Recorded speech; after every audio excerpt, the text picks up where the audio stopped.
Okay, all good, all in focus. Okay, fine. So, hi guys, Jonathan here, and today we're talking about something a bit different. And I know that I always say this, I know that I always talk about different stuff, but in this case especially it's true because this time I'm not showing any picture, any video in general, I think, because we're talking about something different. And the subject here, as you read the title, is creating contents when you work in a 9 to 5.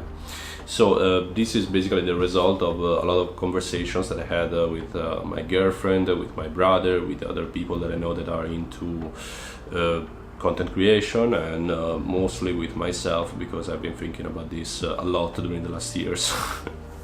So just a bit of introduction. I mean, I have a 9 to 5 job. I work in a corporate as a quality analyst for this company, basically, that is called Connectis. And since I moved here to Lisbon like 3 years ago, tomorrow actually is 3 years that I've been living here in Lisbon.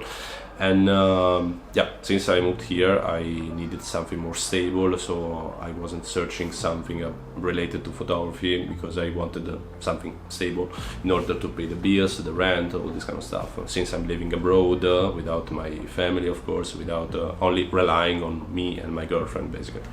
So just a bit of introduction, just because.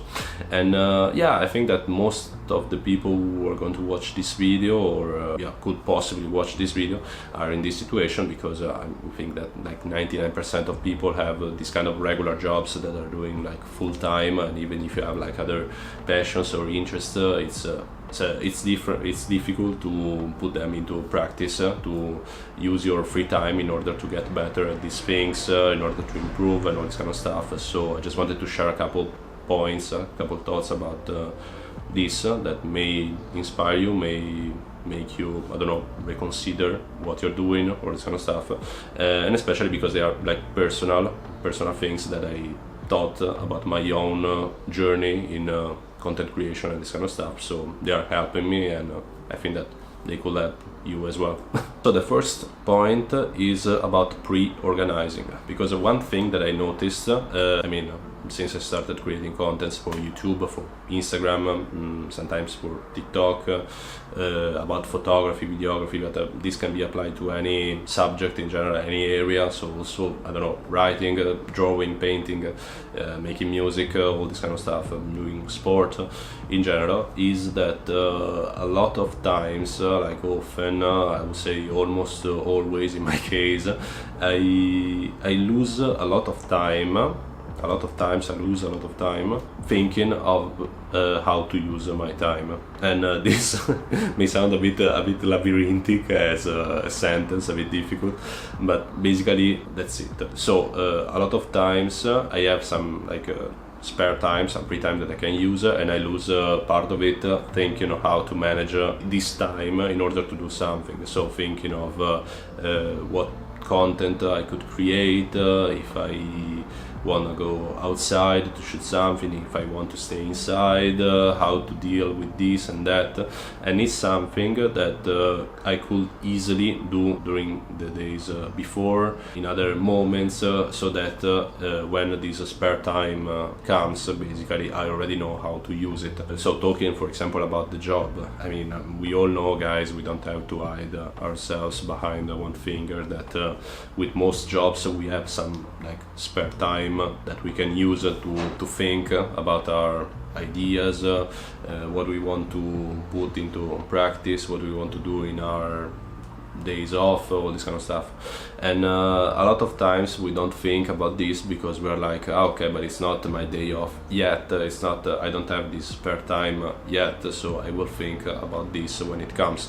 And in my opinion, this is like this is something like very wrong, because in the end you find yourself in a situation in which you lose most of your spare time thinking on how to use your spare time. So this was the first point, and actually this video consists in a couple points, so it's not that much. I don't think that this video will be that long because it's not needed, just some thoughts that I wanted to share with you guys, just like that. So the second point is about method, like having a method, and this is related, it's not related to the first point, but it's a bit different, because in order to pre-organize yourself, you need a method. So basically, I'm taking an example from my own YouTube channel. I had this series that is called Lisbon Street Photography POV, and it's a series in which basically I go around Lisbon in different areas for each like episode, and I mean, take pictures. I do street photography with an action camera here or on the cap or whatever it is, to record the process of doing street photography, basically, like trying to summarize the thing, the series in general. So basically, in order to create this series, I had to create a method first. So for example, the first time I went outside to shoot the first Lisbon street photography POV, I didn't know what to do. It was the first time for me doing so, and yeah, it took a bit more time. And but in the end I liked the result, so I decided to take the scheme. So knowing that I'm going to put the action camera here, that I'm going to bring this or that camera, this or that lens in this or that area, this kind of stuff, that I'm going to talk or to stay silent if I want to let the noise from the street come out on the recording, or yeah, in general I had to learn a bit how to create a method for doing so. And the result of this is that the second time, the third time, the fourth time doing this, I mean shooting episodes for this little series on my channel, it was every time was faster. I didn't have to think a lot about this. So I was using, and I'm coming back to the first point, I'm pre-organizing and only thinking about one thing instead of thinking about 100 things. So in this case, for example, I know that I'm shooting this series, that the next videos will be about this, for example.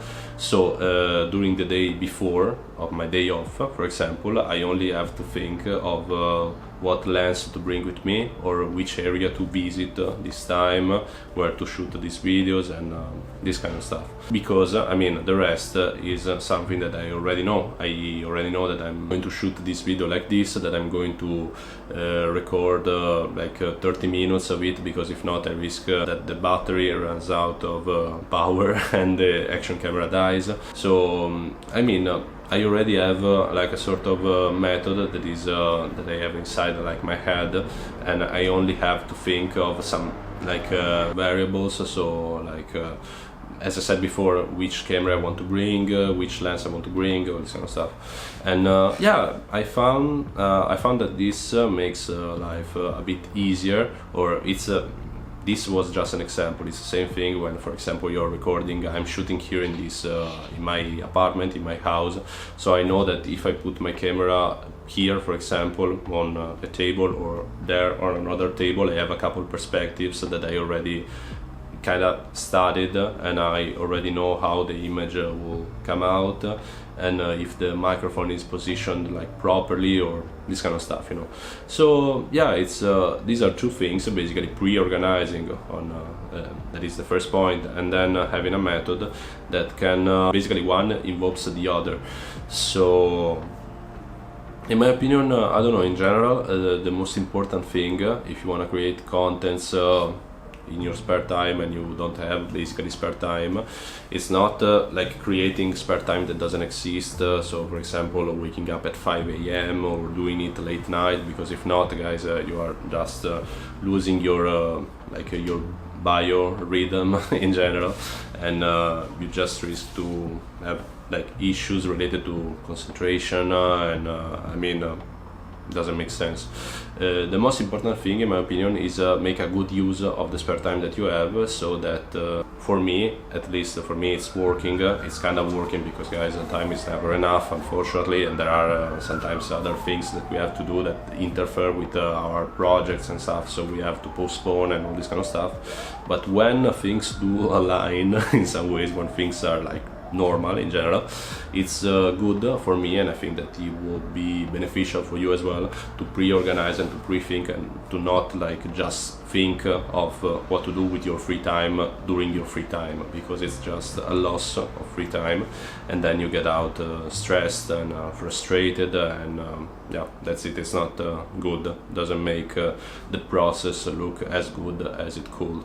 And yeah, just this, guys, just wanted to share these couple thoughts, and I hope that it will be interesting for you, and let me know in the comments if you have like other ways to deal with this kind of pressure, this kind of yeah, pressure, this kind of stress, or that is sometimes related to creating contents. And yeah, let's have a little bit of a discussion if you want, guys, about this. And yeah, as usual, guys, if you want to support my channel, hit the like button, subscribe, check my Instagram page, my website, and yeah, that's it, guys. So thanks for watching, and see you in the next video. Bye.